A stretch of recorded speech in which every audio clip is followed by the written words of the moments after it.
Précédemment, dans Cartel Nord. J'ai été attiré par l'appât du gain, j'ai été abordé sur mon palier par des personnes, une première fois, puis une seconde fois. Une à une, les 7 nourrices défilent ainsi pendant 2 jours devant les juges et adoptent la même stratégie, ne rien dire. Ce silence a un nom, l'omerta. Quelque part, ne pas parler, c'est une position qui est la plus confortable. Elles ont accepté, en connaissance de cause, en totale conscience, ils ne lui auront pas été mis la pression. Après 9 jours d'audience, 9 jours d'audition des membres du réseau de la Tourka, l'un des moments clés du procès est arrivé. Pour la première fois, le principal prévenu dans cette affaire, Nordine Achouri, va être entendu par les juges. Comment va-t-il se défendre ? Comment va-t-il justifier les hôtels de luxe, les dettes au casino ou encore les 2 armes retrouvées chez lui ? Mais avant même de répondre aux questions de la juge, Nordine Achouri surprend toute la salle d'audience et quitte le box des accusés. Bienvenue dans la 4e saison de Cartel Nord. Plongé dans les coulisses d'un procès hors norme. Un podcast original, La Provence. Épisode 2, le procès Achouri. Jeudi 24 septembre 2015. Il est 10h16. À la moitié du procès, l'interrogatoire que tout le monde attend, l'interrogatoire de Nordine Achouri, débute. Après les nourrices, les guetteurs, les vendeurs, les lieutenants, place au chef présumé du réseau de la Tourka. Cet homme de 33 ans, à l'allure banale, de corpulence moyenne pour 1m70, semble, à l'ouverture des débats, presque détendu, d'après l'un de ses avocats, maître Bruno Rebstock. J'ai le souvenir de quelqu'un d'assez ayant de l'assurance, ayant des facultés intellectuelles lui permettant d'avoir cette assurance-là, et donc qui n'était pas dans une inquiétude sur la manière dont il convenait de s'exprimer, etc.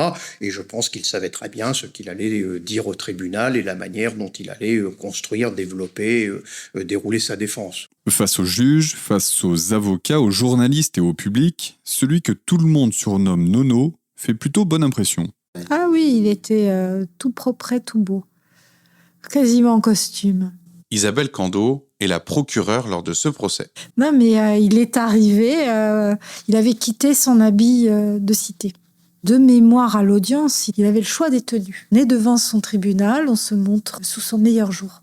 C'est clair qu'il n'est pas arrivé avec de jogging informe, de claquettes chaussettes et de t-shirts, de temps en temps un peu improbables. Chemise cintrée, barbe taillée, cheveux coiffés, dans le box des accusés, Nordine Achouri sait que son destin se joue maintenant. La salle est silencieuse, concentrée, quand soudain, le principal prévenu surprend les juges et toute la salle d'audience avec une demande inédite. Il va proposer naturellement de sortir du box. De venir à la barre, qu'il puisse avoir un micro où il pourrait être entendu de tous. Je pense que la présidente a dû être un peu démunie à un moment donné, mais va accepter, alors ce qu'on ne doit pas faire normalement, parce que là, pour le coup, c'est un véritable risque de sécurité. Et elle va ouvrir la gâchette du box. Je pense d'abord que ça lui permettait de se démarquer de ses coprévenus. C'est-à-dire qu'il s'autorisait à solliciter un traitement singulier que les autres n'avaient pas sollicité.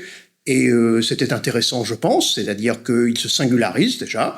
Et puis, deuxièmement, de se mettre dans une sorte d'égalité, en tout cas dans une position de dialogue avec le juge. On n'est plus celui qui est debout derrière dans le box, avec la rangée de policiers assis devant, qui regarde le tribunal de biais parce que c'est le positionnement, l'architecture de la salle d'audience. Il est face au juge. Là, il est vraiment, pas au sens figuré, mais au sens propre, il est face à ses juges.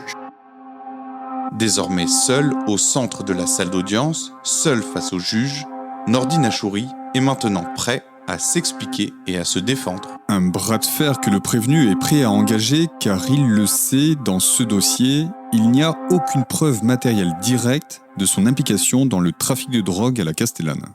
On n'avait quand même pas de produit. Philippe Voulant est l'un des 3 avocats de Nordine Achouri. On avait un véhicule qui avait été équipé et qui était le véhicule habituel dont se servait mon client et qui était sous écoute. Il transportait quelqu'un dont on nous disait qu'il était son subalterne et qu'un qui faisait les stupes pour lui.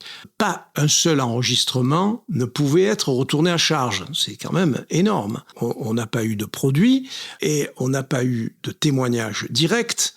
On n'a pas eu d'empreinte sur les sacs, sur les feuilles de compte. On n'a pas eu d'écriture lui appartenant. On n'a rien eu de tout ça. Ce qui fait que on pouvait nous dire « Ah ben alors, il est encore au-dessus ». Il est encore au-dessus parce que, regardez, il ne s'est pas sali les mains, donc c'est un chef. Ah, c'est particulier ça comme raisonnement. C'est particulier.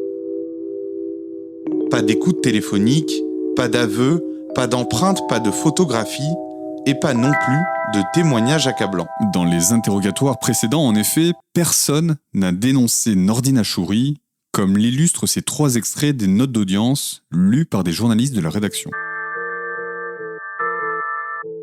Alors, je n'ai aucune implication dans le trafic. Je ne suis pas impliqué du tout, pas plus que Nordine Achouri. Nordine, il prêche la bonne parole dans la cité, c'est comme un médiateur social. Non, vraiment, je ne loue pas de véhicule pour Nordine Achouri. Quand j'ai rencontré Nordine Achouri, il travaillait dans des snacks, des bars, il faisait des sandwichs. Ensuite, je savais pas, je posais pas trop de questions. Face au manque de preuves et de témoignages, les juges disposent tout de même d'éléments à charge contre Nordine Achouri. Renseignements anonymes, séjours dans des hôtels de luxe, parts dans plusieurs sociétés, dettes dans plusieurs casinos, sans oublier une tentative d'assassinat et 2 Glocks retrouvés dans son congélateur. Selon l'enquête, ces éléments dessinent en filigrane le portrait d'un chef de réseau. Mais face à ces accusations, le prévenu ne faillit pas et d'emblée, il pose le cadre, il n'est coupable de rien. Je pense fortement que dans cette affaire, j'ai été victime de ma réputation. Mais j'ai confiance en la justice car pour l'heure, je suis victime d'une machination. Comme l'illustrent ces propos repris par un journaliste de la rédaction, Nordine Achouri conteste totalement son implication dans le réseau de la Tourka. Mais le prévenu ne va pas se contenter de nier les faits qui lui sont reprochés. À chaque question des juges, à chaque accusation, il a une explication. Exemple, avec l'argent, il le reconnaît, il amasse beaucoup de billets, mais c'est simplement parce qu'il a du flair dans l'immobilier. Vous me demandez quelle était mon activité professionnelle. L'argent vient de mes affaires, je suis un affairiste. J'ai appris à spéculer il y a longtemps. Je sais qui peut être intéressé par quoi. Vous me demandez comment je peux être connu pour faire des affaires sans avoir pignon sur rue ni être joignable par téléphone. C'est mon cercle. Mon cercle est vertueux. Ce sont mes produits immobiliers qui font en sorte que, quand je prends contact avec un agent immobilier, il me donne les produits qu'il n'arrive pas à vendre, et moi, c'est du gâteau. Et quand il voit que j'arrive à vendre ces biens-là, je ne touche que des primes liquides, je ne les facture pas, les gens. Les personnes avec qui je travaille dans l'immobilier me donnent l'argent en liquide. Autre élément à charge, la tentative d'assassinat et les 2 Glocks retrouvés à son domicile. Pour lui, c'est simplement le résultat d'une embrouille en boîte de nuit. J'ai été victime d'une tentative d'intimidation un peu rehaussée. J'avais eu une embrouille avec un garçon en discothèque. Je l'avais bien entarté, il a voulu me mettre un chargeur par la suite. J'ai pris ses armes pour me défendre et par traumatisme. Oui, c'est vrai, une seule suffit pour se défendre. J'ai dû les payer 1 500 € dans la cité, c'est pas tous les jours que je les porte avec moi. Pendant toute la durée de son interrogatoire, Nordine Achouri ne cesse ainsi de garder cette ligne de conduite et de trouver la parade contre chacune des attaques. Beau parleur, à l'aise en public, le prévenu monopolise la parole, quitte à se perdre dans ses explications, comme le rapporte la procureure Isabelle Cando. Il essaye d'avoir le discours de quelqu'un qui en fait est un monsieur. Si on prend l'image de Pagnol, quand il dit « monsieur », on fait des phrases alambiquées. Enfin, il ne comprend pas toujours le sens des mots qu'il emploie, etc. Et il essaye de nous expliquer sa vie. Voilà. Et de ce que, grosso modo, ça devait être le futur Zidane.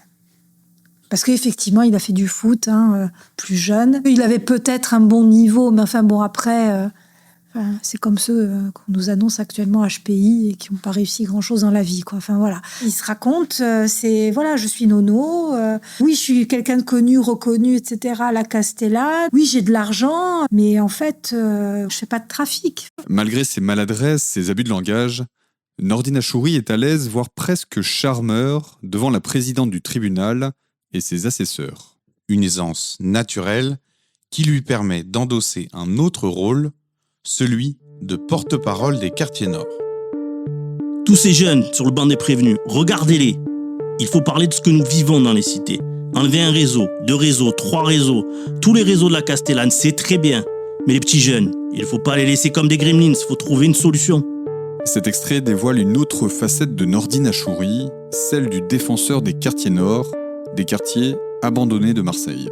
Il a eu une approche un peu sociologique de la situation. Maître Bruno Rebstock. Il a tout de suite indiqué qu'il avait par le passé d'ailleurs, de par, je crois, me souvenir de fonctions, de responsabilités associatives qu'il avait eues. Il avait été amené par le passé à échanger plusieurs fois avec du personnel politique, de responsabilités diverses, etc.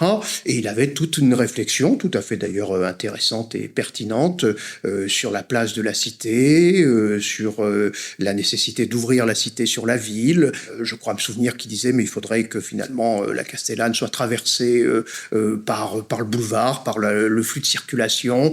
Donc son discours était tout à fait positif, intéressant, et il venait d'ailleurs un peu finalement à la défense de tous ces coprévenus de ce dossier, mais également, j'allais dire, de tous ceux qui comparaissent, cette espèce d'armée des ombres qui comparaît quotidiennement dans les box des juridictions correctionnelles, en disant, mais si nous sommes finalement là, et si beaucoup d'entre nous sommes devenus ce que nous sommes devenus, c'est peut-être d'abord parce que nous sommes enfermés dans ces quartiers, parce que nous sommes stigmatisés par la cité, parce qu'au fond nous nous sommes regardés comme les jeunes de la cité, avec tout ce que cela a effectivement de stigmatisant et de préoccupant.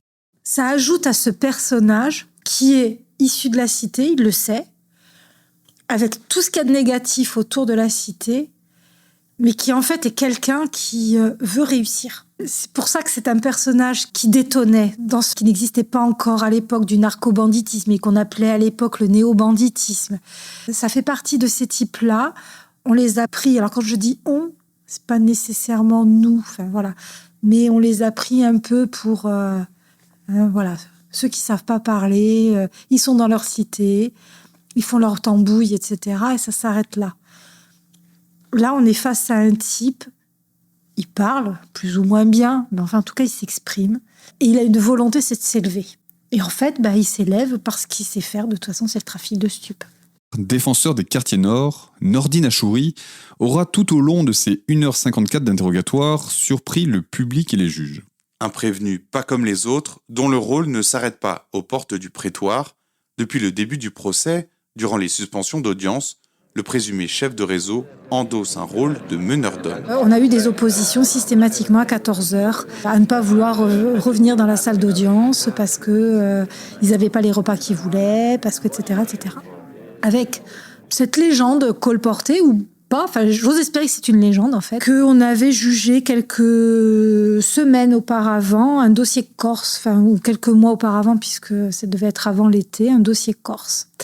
Et qu'ils auraient été autorisés à recevoir des plateaux repas de sushi, donc venant de l'extérieur. Sauf que la règle veut que nous n'acceptons pas, et quand les policiers nous demandent dans les geôles si nous acceptons des sandwichs, des machins, etc., qui viennent de l'extérieur, y compris par les avocats, on refuse. Pour des raisons en fait de sécurité. Voilà. Parce que dans un sandwich, vous pouvez y faire rentrer plein de choses. Mais ça n'a pas empêché que tous les jours à 14h, pendant plus d'une semaine, ça a été récurrent, etc. Jusqu'au moment où j'ai pris la parole, en fait, et en disant, c'est la règle, ça serait ça. Et ça ne serait pas autre chose.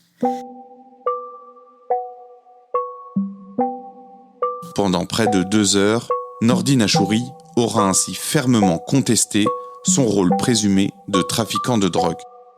Mais pour la procureure Isabelle Cando, il n'y a aucun doute, il est bien le patron du réseau de la Tourca, une organisation criminelle capable de générer plusieurs dizaines de millions d'euros de chiffre d'affaires par an. Dans son réquisitoire, la procureure va ainsi démonter l'argumentaire du principal prévenu et détailler au grand jour la réalité du fonctionnement du plus grand supermarché de la drogue de Marseille.